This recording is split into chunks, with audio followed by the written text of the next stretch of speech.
ମୁଁ କାହିଁକି ମନା କରିଥିଲି କଙ୍କଡ଼ା ବାଛିବା ପାଇଁ ଆଉ ସାହୁ ବାବୁ କାହିଁକି ବାଧ୍ୟ ହୋଇକି ବାଛିଥିଲେ ଭିଡ଼ିଓଟିକୁ ଶେଷ ଯାଏଁ ଦେଖନ୍ତୁ ଜାଣିପାରିବେ।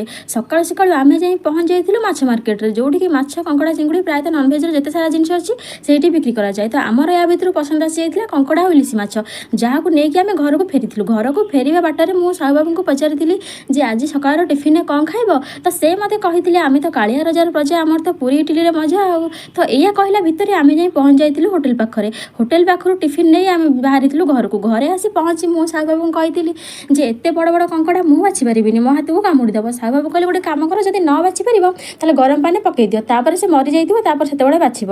ମୁଁ କହିଲି ଗରମ ପାଣିରେ ପକାଇଲେ ତା ଟେଷ୍ଟ ତ ପୁରା ସବୁ ଖରାପ ହେଇଯିବ। ଗୋଟେ କାମ କର, ତା ଗୋଡ଼ ଭାଙ୍ଗିକି ତମେ ଯେତିକି ବାଛିବା କଥା ବାଛି ଦିଅ, ଆଉ ସବୁ ଛାଡ଼ିଦିଅ, ମୁଁ ତାକୁ ଭଲ ଭାବରେ ସଫା କରିକି ଧୋଇକି ବାଛିଦେବି। ସେ ବି ମୋ କଥା ମାନିଲେ, ଆଉ ତାଙ୍କର ଯେତିକି ବାଛିବା କଥା ସେ ଗୋଡ଼ ଫୋଡ଼ ଭାଙ୍ଗିକି ଯେତିକି ବାଛିବା କଥା ସେତିକି ବାଛିଦେଲେ, ବାଛିକି ମୋତେ ଦେଇଦେଲେ। ମୁଁ ନେଇ ଆସିକି ତାକୁ ଭଲ ଭାବରେ ଆଉ ଯାହା ସବୁ ବାକି ଥିଲା ତାକୁ ପରିଷ୍କାର କରିକି ଭଲ ଭାବରେ ଧୋଇକି ତାକୁ ବାଛି ଦେଇଥିଲି। ଧୋଇ ଧାଇକି ରେଡ଼ି କରିକି ସାରିଲା ପରେ ଲୁଣ ହଳଦୀ ଦେଇକି ତା କଙ୍କଡ଼ାଟିକୁ ଭଲ ଭାବରେ ମୁଁ ତେଲରେ ଭାଜି ଦେଇଥିଲି। ଯେହେତୁ କଙ୍କଡ଼ା ବେଶୀ ସମୟ ଭଜା ଯାଏନି ତ ଅଳ୍ପ ସମୟ ଭାଜି ଦେଇଥିଲି। ଏବେ ମୋର କଙ୍କଡ଼ା ତରକାରୀଟି ଫାଇନାଲି ପୁରା ପ୍ରସ୍ତୁତ ହୋଇଗଲା। ତ ଦେଖନ୍ତୁ କେତେ ସୁନ୍ଦର ଦେଖାହେଉଛି ଆମର କଙ୍କଡ଼ା ତରକାରୀ। ପୁରା ମୁଁ ଗାଁ ଷ୍ଟାଇଲ୍ରେ କରିଛି, ଆଳୁ ସାରୁ ଆଉ ପୋଇଡଙ୍କ ପକେଇ କଙ୍କଡ଼ା ତରକାରୀଟିକୁ ମୁଁ ପ୍ରସ୍ତୁତ କରିଛି। ଏବେ ଆମେ ଯେଉଁ ଇଲିଶି ମାଛ ଆଣିଥିଲେ ସେଥିରେ ଆମେ ଲୁଣ ହଳଦୀ ଦେଇକି ଭଲ ଭାବରେ ତାକୁ ଗୋଳେଇକି ରଖିଦେଇଥିଲି। ଇଲିଶି ମାଛଟିକୁ ତେଲରେ ପକେଇକି ଭଲ ଭାବରେ ତାକୁ ଭାଜିଦେଲି।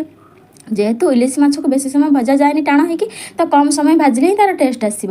ସେଥିପାଇଁ ଇଲିଶି ମାଛଟିକୁ ଭଲ ଭାବରେ ମୁଁ ଭାଜି ଦେଇଥିଲି ତେଲରେ। ଆଉ ଏଠି ମୋର ଇଲିଶି ମାଛର ତରକାରୀଟି ମଧ୍ୟ ପ୍ରସ୍ତୁତ ହୋଇଯାଇଛି। ଦେଖନ୍ତୁ ଆମର ଇଲିଶି ଆଉ କଙ୍କଡ଼ା ଦୁଇଟି ତରକାରୀ କେତେ ସୁନ୍ଦର ଦେଖାହେଉଛି, ସୁନ୍ଦର ଭାବରେ ପ୍ରସ୍ତୁତ ହୋଇଯାଇଛି। ୟାରି ଭିତରେ ଘରକୁ ଆସିଯାଇଥିଲେ ସାହୁ ବାବୁ। ମୁଁ ପଚାରିଥିଲି ଆଜି କ'ଣ ଜଲ୍ଦି ପଳେଇ ଆସିଛ? ମୋତେ କହିଲେ ଦେଖିଲ ବେକରେ ଏଠି ପିମ୍ପୁଡ଼ି କାମୁଡ଼ି କ'ଣ କରିଛି। ମୁଁ କହିଲି ତାପରେ ମୁଁ କହିଲି ଆଜି କ'ଣ ଜଲ୍ଦି ଘରକୁ ପଳେଇ ଆସିଛ? ମୋତେ କହିଲେ ଆଜି କଙ୍କଡ଼ା ଆଉ ଇଲିଶି ମାଛ ଦୁଇଟା ହେଇଛି, ଆଉ ଜଲ୍ଦି ଆସିଥାନ୍ତି ଲେଟ୍ କରିଥାନ୍ତି। ଏତେ ମୋତେ କୋଶ୍ଚିନ୍ ପରେ କୋଶ୍ଚିନ୍ ପଚାରନି, ଜଲ୍ଦି ବାଢ଼ ଖାଇବା। ମୁଁ କହିଲି ହଉ ଠିକ୍ ଅଛି, ଆଉ ଡେରି ନ କରି ଜଲ୍ଦି ବାଢ଼ି ଦେଲି। ଭିଡ଼ିଓଟି ଭଲ ଲାଗିଲେ ଲାଇକ୍ କରନ୍ତୁ, ଚ୍ୟାନେଲକୁ ସବସ୍କ୍ରାଇବ୍ କରନ୍ତୁ, ଆଉ ଏମିତି କଙ୍କଡ଼ା ତରକାରୀ ବନେଇ